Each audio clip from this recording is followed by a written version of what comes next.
Trastornos hemodinámicos. Son dos trastornos hemodinámicos que tenemos que aprender. Y sobre hemostasia tenemos que aprender hoy día. ¿Cómo está? ¿Va a entrar? No sé, pasan casi sin gusto. Así, siempre pueden venir también como gusten, como Calderón ha venido hoy día, por ejemplo, a clases. Está bien. ¿Ah? Sí, en una clase, pero han renunciado. ¿Ha visto que gente ha renunciado? ¿Ah? Soy tan maldito que... Bueno, ya. Chicos, vamos a ver dos trastornos hemodinámicos cruciales para toda su vida académica. El primero es la formación del edema y lo segundo es el shock. ¿Comprendido?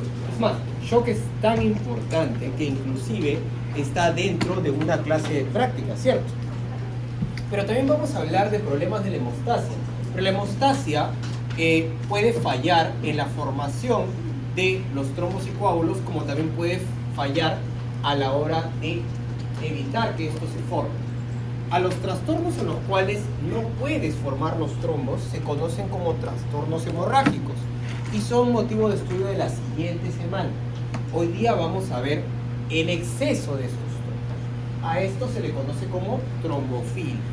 Entonces, ¿por dónde quieren empezar? Porque yo soy un horrendo desordenado en la vida y no me gusta seguir las normas. Entonces, pequeños, quiero saber con qué vamos a empezar. ¿Con edemas? ¿Con shock? ¿O con con trombofilias? ¿Con qué desean empezar ustedes? Trombofilias. Levanten la mano dentro si quieren trombofilias. Shock, porque no. Que decida la opción Mario está delegado. ¿Con qué empezamos, por favor? Trombofilia.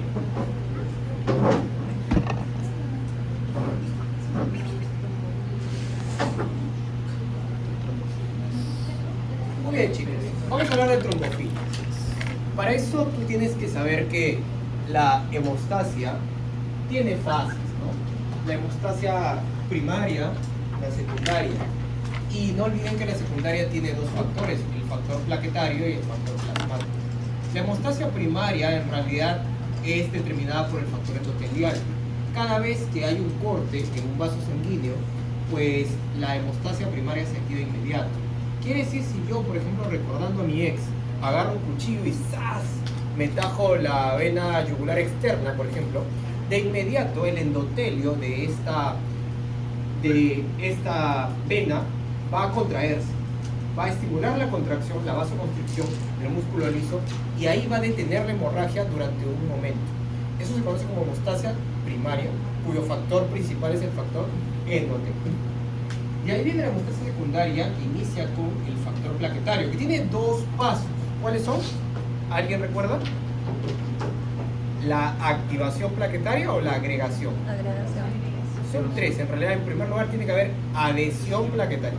La plaqueta se adhiere, luego la plaqueta se activa, y finalmente la plaqueta se agrega, llama a otras plaquetas y así tapan el hueco. ¿Cómo se llama esto? Se conoce como coágulo, ¿no? O trombo. ¿Cuál es el nombre? Trombo. ¿Ballesteros? Trombo. ¿Soto? ¿Cómo se llama? Trombo, ¿no? El trombo se forma, está bien, con un agregado plaquetario. Entonces falta que alguien lo fije, porque si no lo fija, cada latido cardíaco va a impulsar la sangre y se podría desprender. Y otra vez yo sangrando por mi ex. Si se ponen a pensar en eso, sería peligroso. El factor plasmático actúa en este momento y va a generar las redes de ¿qué? De fibrina, ¿no? Doctor, pero eso es fisio y usted no enseña fisio, no le pagan por ese fisio. Tienen toda la razón, no hay que regalar el trabajo. Entonces, ¿qué vamos a hacer? Hoy día vamos a estudiar estos problemas, la trombosis y la embolia. ¿Qué es la trombosis entonces? Esta formación anormal de un coágulo sanguíneo, es decir, se forman coágulos donde no debería haber. Es decir, que si ahorita yo me corto y se forma un coágulo o un trombo aquí en mi yugular después de un corte, ¿es fisio o es fisiopato? Totalmente normal, ¿sí? Lo que no es normal que me lo ande cortando, ¿no? Pero la reacción es fisiológica, ¿cierto? Sí, claro que sí, ¿no? Entonces, vamos a ver, chicos, recuerden, la trombosis no siempre se forma en los vasos sanguíneos nomás. En estado patológico, en fisiopatología, la trombosis puede ocurrir en las cavidades también del corazón. ¿Cuántas cavidades tiene el corazón? 4. En cualquiera de estas podría ocurrir. Y lamentablemente, imagínense un trombo en la aurícula izquierda. No, hay un videíto por ahí, un momazo que salió, en donde hay un trombo que inclusive juega ping-pong con la válvula mitral en la aurícula izquierda. Nunca llegó a pasar al ventrículo izquierdo. Quiero que vean entonces en esta imagen que coloqué acá, está bien, ven la aurícula derecha, la arteria aorta, el ventrículo izquierdo, ¿sí? Miren qué hay dentro de la aurícula derecha. Un trombo. ¿Lo observan? Esta bolita. El corazón debería estar lleno de sangre de color blanco. Pero miren qué hay dentro de la aurícula derecha. Un trombo. Esta imagen es un trombo. Y nos hace pensar que esta persona está formando trombos en lugares en donde no debería. ¿Cómo se llama esa situación en donde una persona produce trombos en donde no debería? Trombosis. Y la enfermedad que condiciona esto se conoce como trombofilia. ¿Comprendieron? Son conceptos diferentes, trombosis, trombofilia. ¿Está bien? Ahora, cuando un trombo ya formado se desprende un pedazo de este o todo el trombo y es arrastrado por la corriente sanguínea, se conoce como embolia.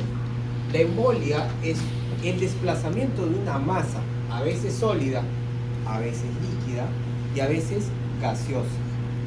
Y lamentablemente esta masa recorre todo el tracto circulatorio hasta enclavarse en un lugar lejano y genera una obstrucción.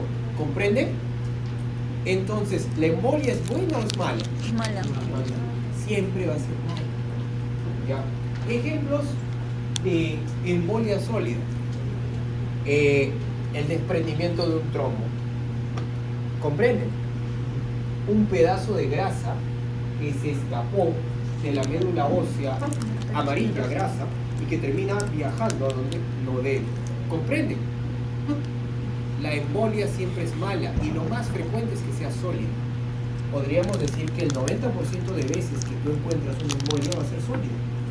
Y de estas, la enorme mayoría va a ser de un trombo. Por eso a veces le dicen tromboembolia o tromboembolismo.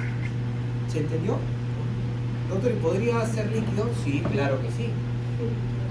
El líquido amniótico es un clásico. Se mete justo por las arterias espirales. Y pues las mujeres suelen morir. ¿Y gaseosa? Lamentablemente. Es una enfermedad, como cualquier embolia, es terrible.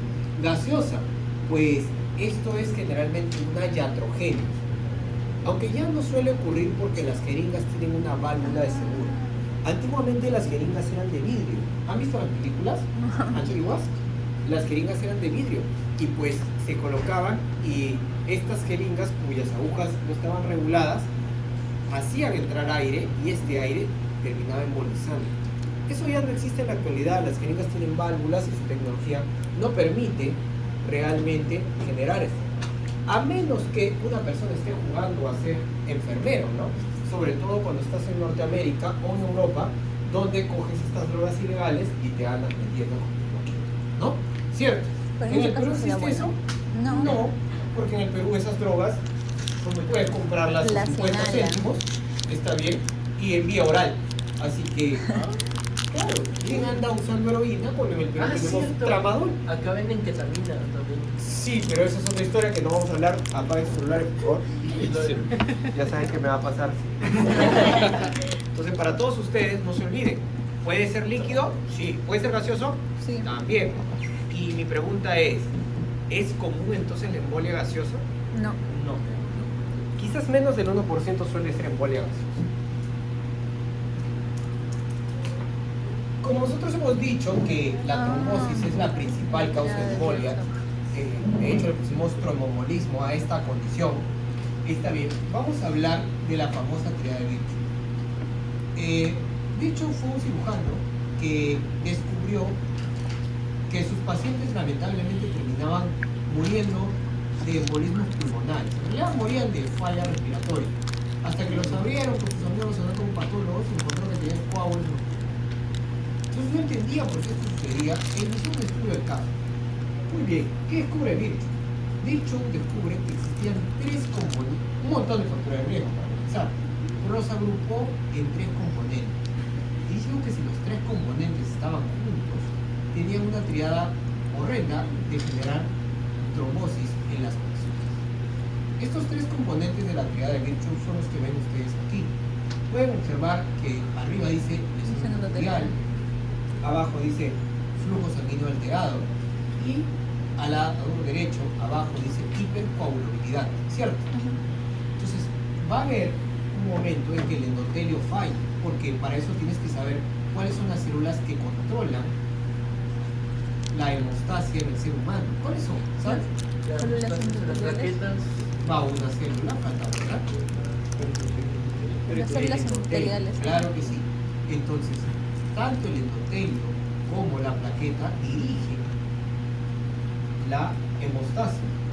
Y si una de las dos estuviera enferma, la hemostasia estaría bien. No, se pierde el Por equilibrio. esa razón, la disfunción endotelial, la lesión endotelial, es un gran componente de la triada. Ahora, hay un montón, chicos, de formas de generar lesión endotelial. Hay muchas formas. Un Desde traumatismo. el propio tabaquismo, con acumulación de eros, ¿se acuerdan? Sí. Hasta la destrucción directa con quimioterápicos o con bisturí. Tú puedes estar operando, por ejemplo, y generando lamentablemente cortes en los vasos sanguíneos y generando difusión endotelial. Pues hay otros factores más que lo van a ver en su clase de práctica, está bien, pero esos dos quizás sean los más importantes. ¿Hay uno más? ¿Quién es usted? ¿Pero quién es? No te conozco. Yo sí lo conozco. Quiere atender su clase. No, ya claro, pero ¿lo conoces? Sí. No me va a fundar. Yo. No, tal vez. ¿Sí? Das fe por él. Ya, pasa. Ya, pero te sientas por allá y no hagas ruido. Ah, puedes preguntar todo lo que quieras. Ya. Pobrecito. Sí, sí, eso sí, es válido. Ya. Entonces, chicos, lo más importante, doctor, ¿podrían combinarse los tres en una sola situación? Sí, ya veremos más adelante. Ahora, ya vimos lesión endotelial, ya vimos la importancia del endotelio en la hemostasia. Ahora tenemos que ver la importancia del flujo sanguíneo. Antes se creía que solamente el flujo sanguíneo lento activaba la hemostasia. Ahora descubrimos que el flujo sanguíneo turbulento también lo hace. Entonces, si tú tienes enlentecimiento de la circulación y también tienes turbulencia de la circulación, lamentablemente esto va a generar activación de la hemostasia. ¿Comprendieron? ¿Qué podría enlentecer la circulación? Una persona que esté mucho tiempo postrada. Tabaquismo 1, muy bien. 2, estrógenos, está bien. Pero hay algo más importante. Estar ¿Ah? ¿El B? Sí, claro que sí, pero esos van a difusión endotelial, por los ROS. pacientes postrados. Ajá. Exacto. Quiero que entiendan algo. Para que haya circulación existen dos bombas en el ser humano. ¿Cuáles son las bombas? A ver, la primera bomba que hace circular todo. Bomba ¿cuál es? cardíaca. Ah, muy bien, el corazón. Pero existe una segunda bomba. El corazón mueve más al circuito arterial. Pero el circuito venoso, al menos el de las piernas, se mueve con otra bomba. Ajá. Es con Son las las válvulas. las válvulas. Que están en las piernas. La bomba muscular. Ujú. Entonces, si una persona no se mueve, no tiene bomba muscular y las venas de los miembros inferiores no llegan a llevar la circulación hacia arriba. Para eso son las válvulas, para que no caigan de nuevo abajo. Si ya subieron, están en el tercer piso, las válvulas sirven para que no bajen de nuevo al segundo o al primero.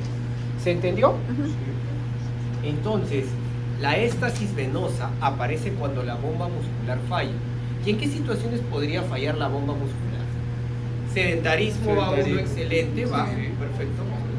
Obesidad, Obesidad. muy bien, con sedentarismo, porque puede haber, Ujú. puedes tener, por ejemplo, un paciente obeso en un momento, pero como Soto nos decía, doctor, si este obeso pues fuma vape, genera eros, pues va a tener además Lesión difusión endotelial. endotelial. Estamos acumulando dos. Qué problema, ¿no? Muy bien, entonces, ¿saben quiénes son los que sufren acá? Los que de verdad sufren de éstasis. Los que Postrados. Los pacientes postrados, Ajá. inmovilizados. La palabra postrado para un geriatra es un insulto, nos sentimos mal. Los médicos rehabilitadores tú le dices postrado y lloran, se les caen las lágrimas. Entonces vamos a hablar mejor en idioma más polite, ¿les parece? Vamos a decir, voy a admitir inmovilizado. Incapacitados de la El movilidad. verbo real, el término médico real es dismovilizado. Porque el único paciente inmóvil es el paciente muerto. Dismovilizado. Dismovilizados es la verdadera expresión. ¿Está bien? Sí, si quieres conquistar a un rehabilitador, una rehabilitadora que tiene dismovilidad, Se ríe. sería dismovilidad, wow. Ya, esas son las formas de hablar. Al cirujano dile apostado. Doctor, ¿y si tiene una amputación de las piernas? Esa es otra pregunta excelente. Este paciente no se va a poder movilizar. Tiene dismovilidad porque lamentablemente tiene una discapacidad. Estos pacientes también tienen un problema. Pero como no tienen, han sido amputados, y voy a ser muy cruel, no tienen piernas, no hay tanta tampoco el distribución circuito sanguínea. venoso infrapopliteo. No va a haber problemas ahí. ¿Comprende? Un factor protector. No te burles, pero sí lo es. ¿Ya? Bien, chicos, ¿entendieron entonces que la inmovilización es lo peor que le puede pasar al paciente Sí. para generar éxtasis? Muy bien, los pacientes que fuman vape, que lamentablemente fuman tabaco, los fumadores en sí, van a generar eros que van a cambiar la formación de los vasos y va a generar flujo turbulento. Y eso también va a Y si hay dañar el flujo endotelio. turbulento, ¿qué va a haber? Flujo sanguíneo Alterado. Bien, voy a continuar. También Dime. para los pacientes hipertensivos que su flujo es tan acelerado que hace Turbulento. logra la lesión endotelial Y además, el flujo sanguíneo alterado. O sea, el hipertenso tiene doble combo, Ujú. ¿cierto? Sí. Muy bien, vamos a ir acá al estado de hipercoagulabilidad. El estado de hipercoagulabilidad tiene, por favor apunten, una definición. Y necesito que la aprendan muy bien. En el estado de hipercoagulabilidad lo que ocurre es lo siguiente. Chicas, pregúntenme a mí. Ya, pregúntenme a mí. Si no, o pueden conversar. Ningún problema. ¿Dudas? Miren, el estado de hipercoagulabilidad significa más procoagulantes, más sustancias procoagulantes que anticoagulantes en el cuerpo. Hay personas que nacen con este problema, tienen más procoagulantes que anticoagulantes. Y otras que hacen cositas que no deberían y terminan ganando más procoagulantes o perdiendo anticoagulantes. ¿Quieren ejemplos? Profesor. Tengo un amigo que está en último ciclo que cuando lleva a cirugía me contó que acá en Perú toman warfarina bastante. Sí, después vamos a hablar de eso. ¿Está bien? Bien, a ver chicos, empecemos. ¿En qué momento el paciente puede ganar procoagulantes o perder anticoagulantes? ¿En el embarazo? En el embarazo, por ejemplo, no, la warfarina no tiene nada. En el embarazo, lo que ocurre es que de verdad la mujer quiere perder sangre, No. lo que menos quiere perder sangre. Es más, en la placentación, cuando salga la placenta, se van a arrancar y se van a romper las arterias espirales y están abiertas todas sangrando. Entonces, durante 9 meses, 40 semanas, las mujeres pueden fabricar más factores de coagulación, incluido factor tisular y más fibrinógeno, para que cuando llegue ese día, ¿comprende? Entonces el embarazo es un estado procoagulante, Procoagulante. ¿natural o antinatural? Natural. ¿Comprendieron? Antinatural es agua. ¿Saben qué es antinatural? Que una mujer esté comprando estrógenos y se esté metiendo estrógenos para verse más curvilínea. Eso es antinatural. ¿Por qué? Porque los estrógenos fabrican más procoagulantes y encima bloquean la fabricación o producción de anticoagulantes naturales. Ahorita ustedes no sufren de ¿Y eso. los Algún día anticon- tendrán 60 y estarán pidiendo estrógenos. ¿Y los anticonceptivos que usan? Los anticonceptivos en la actualidad ya no son a base de estrógenos nomás. Tiene muchos problemas. Por ejemplo, últimamente han sacado un chip del rejuvenecimiento Por favor, que es no me con digas eso, que es potencia horrible. Sí, de exacto. estrógeno. Buena acotación. Flor Ballesteros nos dice que existe un chip antienvejecimiento hecho a base de testosterona y de estrógeno. Ujú. Qué bendición para las personas, ¿no? No. Sobre todo para los hematólogos, ¿cierto? Claro que sí, van a ganar platita. ¿Por qué? Porque nos vamos a llenar de trombosis. Bueno, los varones no tanto. Las mujeres. Y también puede despertar células cancerígenas. Eso ya es otra historia, estamos hablando de la semana pasada. Ah, sí. Pero el día, ¿qué estamos hablando? La activación de la hemostasia. Oye, es un estado procoagulante, Sí. ¿natural o antinatural? Antinatural. Antinatural. Continúo, ¿está bien?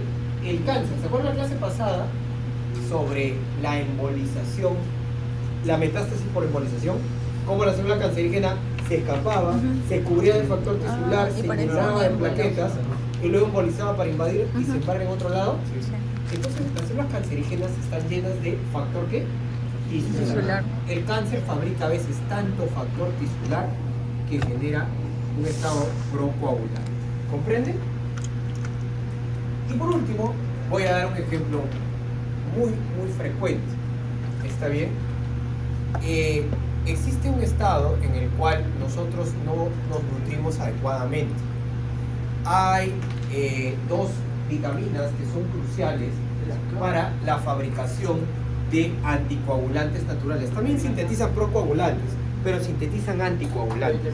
La vitamina K es la más importante. Oye, ¿y la vitamina K dónde se encuentra? En las hojas verdes, ¿cierto? Es más, a tal punto que se le prohíbe a los pacientes que usan warfarina usar esto, ¿no? Pero la gente come ensalada de hoja verde, ¿de verdad? No. Muy Muy poco. poco, muy poco, de verdad que muy poco en la actualidad, sobre todo el estudiante de medicina, pues, ¿no? A ver, tú ve y dile a la señora de acá, Del de menú. coffee, ¿cómo se llama? Coffee, Eso. ¿ah? Esa cosa que te venden acá. Por favor, dame una hamburguesa, póngale lechuga. ¿Te No le ponen ponen, lechuga? no. No, te ponen 2 hojitas de col, encima pálidas. De papel. Papiro te ponen, ¿no? Las hojas que sobran estas que tiro acá a la basura de los exámenes. Cierto. El pastel de acelga.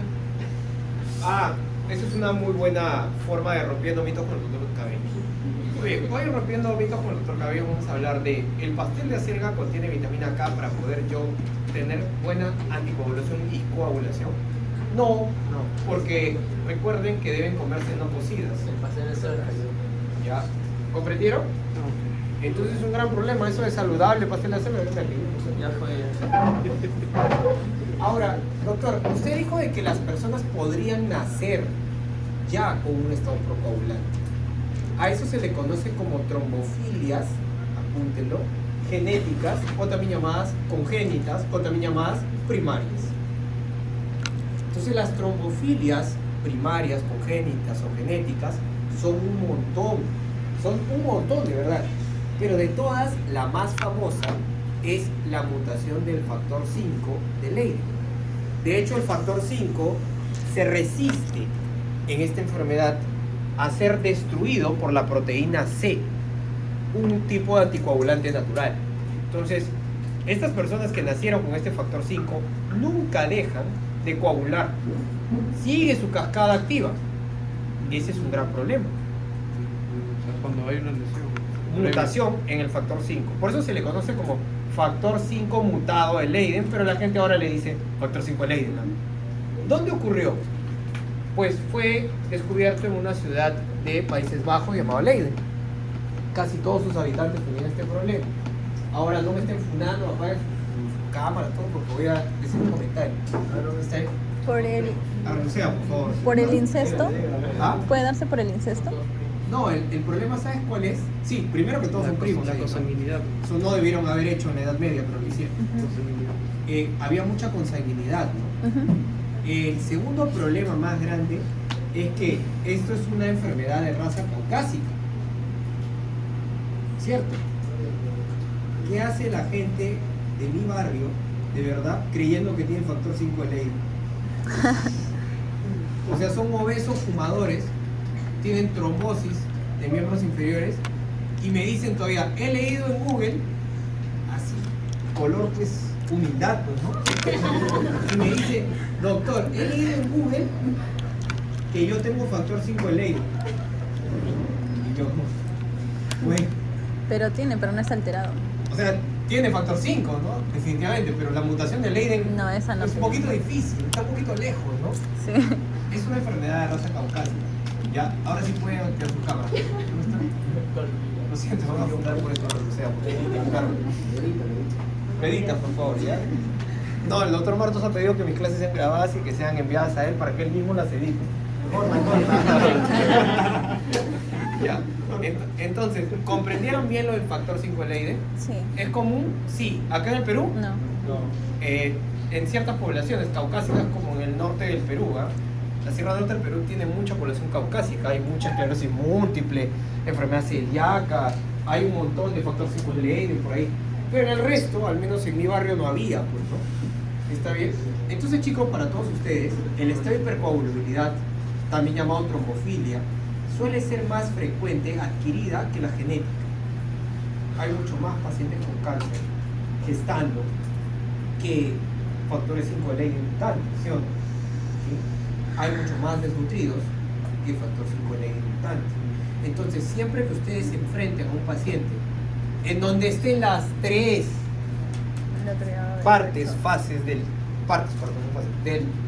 la triada de Virchow, 100% van a tener seguridad que ese paciente tiene trombosis. Pero por favor, piensen que en el estado de procoagulante es más común el adquirido que el genético. ¿Ya? Ok. ¿Dudas hasta ahí?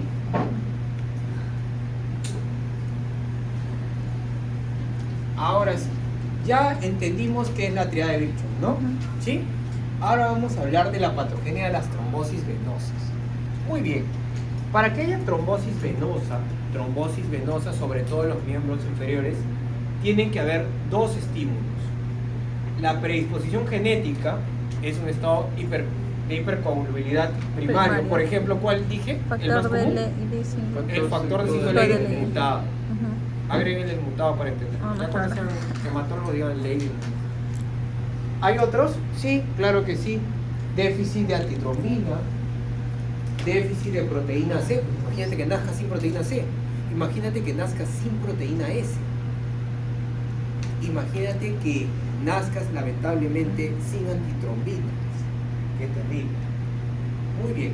Además, puede llegar también un estímulo adquirido, ¿no? Un estado de hipercoagulabilidad secundario o adquirido en la vida adulta. Denme un ejemplo, a ver qué le dicen. ¿Fumadores? Alguien con No, hipertensión. embarazo. Embarazo, otros. Una Neoplasias. Mala, neoplasias. poca Hay vitamina ingerir K. estrógeno. Ah, ingesta de estrógenos exógenos, ¿no? Ujú. Exógenos. Baja vitamina K. Bajo de deficiencia de vitamina K. Deficiencia. Deficiencia de vitamina K. Muy bien. Hipertensión. Hipertensión ya sería disfunción endotelial, ¿no? Y de grupos.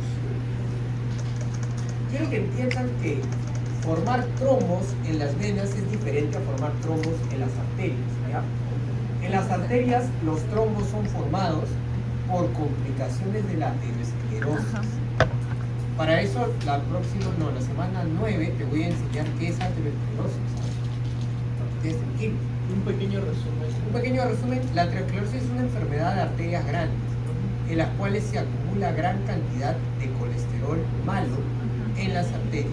Después de la semana 9 no vas a volver a decir colesterol malo, vas a hablar mejor el castellano médico, pero ahorita le vamos a decir así. Lo que ya han sido mis alumnos saben que ese colesterol tiene un nombre, ¿cómo se llama? LDL colesterol. Muy bien, ya. Cuando se complica la aterosclerosis, ya les expliqué cómo se complica, se forman los desprenden. trombos arteriales, ¿comprenden? Pero los trombos venosos no se forman por eso. Los trombos venosos se forman por estados de hipercoagulabilidad. Y es importante que aprendas esta diapositiva para que luego no cometas, edita, la burrada de estar dándole ácido acetil salicílico a las trombosis venosas. Venosa. Porque en las trombosis venosas el problema no es un ateroma. Ajá. La El problema es un estado de hipercoagulabilidad. hipercoagulabilidad. Aquí usamos anticoagulantes. ¿Entienden? Acá usamos antitrombóticos. Es diferente la situación. Ah. ¿Entendieron? Sí. Gracias. Venosa es generalmente formación a Coágulos. partir de estados de hipercoagulabilidad, o sea, coágulos. Por lo tanto, el tratamiento va a ser ¿anti-qué? Anticoágulo. Coagulantes. Miren qué dice acá. Coágulo, coágulo. ¿Qué le va a estar a las venosas? Anticoágulo. Anticoagulantes, como warfarina. Y a las arteriales, el problema son Antiplaquetarios. trombos antitrombóticos. Un tipo de antitrombóticos son antitrombóticos. Pero ahí está la gente dándole, ¿no? Y ahí les tomamos fotos, les hacemos memes. Muy bien. Vamos a hablar de las complicaciones clínicas de una persona que lamentablemente tiene trombosis venosa. ¿Qué ocurre en las personas con trombosis venosa? Está bien. En primer lugar hay que ver qué va a pasar con el trombo. Lo normal es que se forme el trombo y que luego este sea destruido. ¿Cómo se llama la destrucción de un trombo? Disección por Fibrinolisis. fibrinosis. ¿Está bien? Sí, doctor, pero como que nosotros no nos va a enseñar esto. Obviamente no, porque esto no es físico. Debería saberlo, ¿no? Y ya le sugiero que repase. Pero ¿qué puede pasar con el trombo en fisiopatía? Tienes estos destinos: la embolia, la propagación, es decir, que se formen más trombos en otros lugares y que lamentablemente estos trombos se fusionen entre sí, organizándose en megatrombo. Claro que sí, puede ser como más ahora con eso. Gracias. ¿Está bien? Entonces, chicos, ¿entendieron? ¿Sí? Sí. El 99% de las embolias son sólidas. ¿Y vienen de quién? De los trombos. Por eso, ¿cómo se le dice? Tromboembolia. No olvidemos que una vez que las venas se obstruyen, van a paralizar la circulación y va a ocurrir un edema, del cual vamos a hablar dentro de unos 15 minutos. ¿Está bien? Ahorita no. En cambio, las arterias es diferente. El destino de los trombos arteriales es totalmente diferente. ¿Saben a dónde embolizan estos? Estos suelen embolizar a órganos distantes y van a obstruir el flujo arterial. El problema es que el flujo arterial lleva siempre oxígeno y nutrientes. Por lo tanto, los órganos se quedan sin oxígeno y nutrientes. Eso se llama gangrena por necrosis isquémica. ¿Comprendieron? Entonces, la trombosis arterial siempre termina ¿en qué? En isquemia. Mientras que la venosa tiene estos destinos. ¿Cuál es el más frecuente? Embolia. Por lo tanto, ¿cuál crees que te van a tomar en tu examen? Las tromboembolias. Las tromboembolias, efectivamente. Aquí vamos a ver un ejemplo más chévere. ¿Se puede ver el puntero? ¿Sí? Sí. Muy bien. Miren este ejemplo de embolia venosa. Esta es una arteria pulmonar, está bien. Y acá en la arteria pulmonar hay esto, que no permite que se pinte hasta abajo. ¿Qué es esto que está por acá? Un trombo. Esto es un trombo. Un trombo que ha venido de otro lado, ¿no? Ha venido por el ventrículo derecho. Y eso se conoce como tromboembolismo pulmonar. En cambio, en la embolia arterial es diferente. Un coágulo, miren ustedes, está por acá, acá está, ¿lo ven? ¿Ven un coágulo? Sí. Viaja por la circulación desde la carótida, sigue por la arteria cerebral media y termina enclavándose en una zona. Imagínense que se enclave aquí, ya no va a irrigar a toda esta zona del cerebro Isquemia. y el cerebro muere por isquemia. Eso se llama enfermedad cerebrovascular. Cardioembólica, le dicen, ya se los enseñé en la semana 15. ¿Comprendido? ¿Dudas hasta ahí? No, por favor, no hables de clases SB. Gracias. ACV no es un accidente. ¿Ya?